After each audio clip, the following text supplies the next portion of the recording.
ಈಗಾಗಲೇ ಆಡಳಿತಕ್ಕೆ ಬಂದಿರತಕ್ಕಂಥ ಕಾಂಗ್ರೆಸ್ ಪಕ್ಷದ ಸರ್ಕಾರ ಹಲವಾರು ರೀತಿಯಲ್ಲಿ ಸರ್ಕಾರದ ಜವಾಬ್ದಾರಿಗಳನ್ನು ನಿರ್ವಹಣೆ ಮಾಡ್ತಕ್ಕಂಥದ್ರಲ್ಲಿ ವೈಫಲ್ಯತೆಗಳನ್ನು ಕಾಣ್ತಾ ಇದ್ದಾರೆ. ಸರ್ಕಾರ ರಚನೆ ಮಾಡಿದ ಪ್ರಾರಂಭಿಕ ಹಂತದಲ್ಲೇ ವರ್ಗಾವಣೆ ದಂಧೆಗಳು ಯಥೇಚ್ಛವಾಗಿ ನಡೀತು ಮತ್ತು ಅಧಿಕಾರಿಗಳನ್ನು ಅವರಿಗೆ ಬೇಕಾದಂಥ ರೀತಿಯಲ್ಲಿ ದುರ್ಬಳಕೆ ಮಾಡ್ಕೊಳ್ತಕ್ಕಂಥ ಹಿನ್ನೆಲೆಯಲ್ಲಿ ಆಡಳಿತದ ಯಂತ್ರ ಸಂಪೂರ್ಣವಾಗಿ ಕುಸಿತ ಆಗಿರ್ತಕ್ಕಂಥದ್ದನ್ನು ನೀವು ಕಾಣ್ತಾ ಇದ್ದೀರಿ.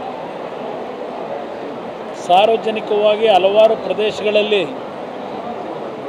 ಹಲವಾರು ರೀತಿಯ ದೊಡ್ಡ ದೊಡ್ಡ ಕಾನೂನು ಬಾಹಿರ ಪ್ರಕರಣಗಳನ್ನು ಸಹ ನೀವೆಲ್ಲ ಏನು ಕಾಣ್ತಾ ಇದ್ದೀರಿ. ಇತ್ತೀಚೆಗೆ ಚನ್ನಗಿರಿನಲ್ಲಿ ನಡೆದಂಥ ಒಂದು ಲಾಕಪ್ ಡೆತ್, ಆ ಲಾಕಪ್ ಡೆತ್ನಲ್ಲೂ ಸಹ ಹಲವಾರು ರೀತಿಯ ಗೊಂದಲದ ಹೇಳಿಕೆಗಳನ್ನು ಗಮನಿಸಿದ್ದೇವೆ. ಆ ಲಾಕಪ್ ಡೆತ್ತನ್ನು ಸಹ ಇವತ್ತು ಸತ್ಯಾಂಶ ಹೊರಗೆ ಬರದೇ ಇರತಕ್ಕಂಥ ರೀತಿಯಲ್ಲಿ ಮುಚ್ಚಾಕ್ಲಿಕ್ಕೆ ಹೊರಟಿದ್ದಾರೆ.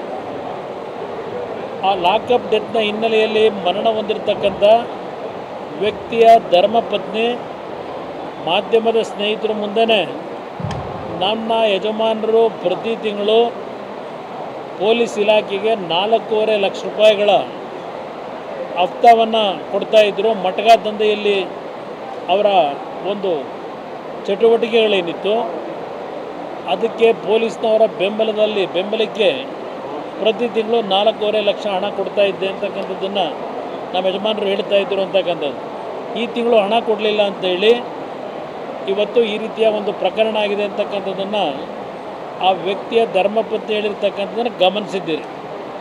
ನಮ್ಮ ಗೃಹ ಸಚಿವರು ಬರೀ ವೇದಿಕೆ ಮುಖಾಂತರ ನಾವು ಪ್ರಾಮಾಣಿಕವಾಗಿ ಕೆಲಸ ಮಾಡ್ತಾ ಇದ್ದೇವೆ ಅಂತಕ್ಕಂಥದ್ದು ಏನು ಹೇಳ್ತಾರೆ, ವಿರೋಧ ಪಕ್ಷಗಳು ಗಾಳಿಯಲ್ಲಿ ಗುಂಡಾರಿಸ್ತಾರೆ ಅಂತಕ್ಕಂಥ ಒಂದು ಲಘುವಾದ ಮಾತುಗಳನ್ನು ಏನು ಹೇಳ್ತಾ ಇದ್ದೀರಿ. ಅಂಗೈ ಹುಣ್ಣಿಗೆ ಇವತ್ತು ಕನ್ನಡಿಬೇಕಾ ಅಂತಕ್ಕಂಥದ್ದು ನನ್ನ ಅಭಿಪ್ರಾಯ. ಈ ಸರ್ಕಾರ ನಡೀತಾ ಇರತಕ್ಕಂಥ ತೀರ್ಮಾನಗಳನ್ನು ನೋಡಿದ್ರೆ ಈಗಾಗಲೇ ಇಲ್ಲಿ ಕೂತಿದ್ದಾಗಲೇ ಮತ್ತೊಂದು ಪ್ರಕರಣ, ಯಾವೊಂದು ವಾಲ್ಮೀಕಿ ಅಭಿವೃದ್ಧಿ ನಿಗಮದಲ್ಲಿ ಒಬ್ಬ ಅಧಿಕಾರಿಯ ಆತ್ಮಹತ್ಯೆ ಆಗಿರ್ತಕ್ಕಂಥ ಒಂದು ಸುದ್ದಿ ಬಂದಂಥದ್ದು.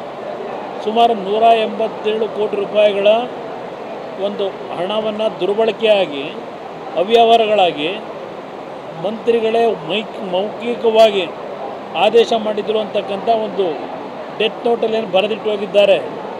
ಇದೆಲ್ಲ ಪ್ರತಿನಿತ್ಯ ಈ ರೀತಿಯ ಸರ್ಕಾರದ ಆಡಳಿತಗಳೇನು ನಡೀತಾ ಇದೆ, ಜನಗಳಲ್ಲಿ ಯಾವುದೇ ರೀತಿಯ ಭಯಭಕ್ತಿಗಳು ಉಳಿದಿಲ್ಲ. ಇವತ್ತು ಕಾನೂನು ಬಾಹಿರ ಚಟುವಟಿಕೆ ಮಾಡ್ತಕ್ಕಂಥವ್ರಲ್ಲಿ ಅದರಿಂದ ಇವತ್ತು ಈ ಸರ್ಕಾರ ಬರೀ ಸಮಯವನ್ನು ವ್ಯರ್ಥ ಮಾಡ್ತಾ ಇದ್ದಾರೆ. ಈಗಾಗಲೇ ಮಳೆ ಪ್ರಾರಂಭ ಆಯಿತು. ಇವತ್ತು ಬಿತ್ತನೆ ಬೀಜ ಖರೀದಿಗೆ ರೈತರು ಹೋದರೆ 70% ಬಿತ್ತನೆ ಬೀಜದ ಬೆಲೆ ಏರಿಕೆ ಮಾಡಿದ್ದಾರೆ ಅಂತಕ್ಕಂಥ ಒಂದು ಮಾಹಿತಿಗಳು ಬರ್ತಾ ಇದೆ. ಹಲವಾರು ಕಡೆ ಗೊಬ್ಬರದ ಕೊರತೆ ಇದೆ ಅಂತಕ್ಕಂಥದ್ದನ್ನು ಹೇಳ್ತಾರೆ. ಈಗ ಈ ಸರ್ಕಾರ ಯಾವುದೇ ರೀತಿಯ ಅಭಿವೃದ್ಧಿಗೆ ಪೂರಕವಂಥ ಕಾರ್ಯಕ್ರಮಗಳನ್ನು ಕೊಡ್ತಾ ಇಲ್ಲ.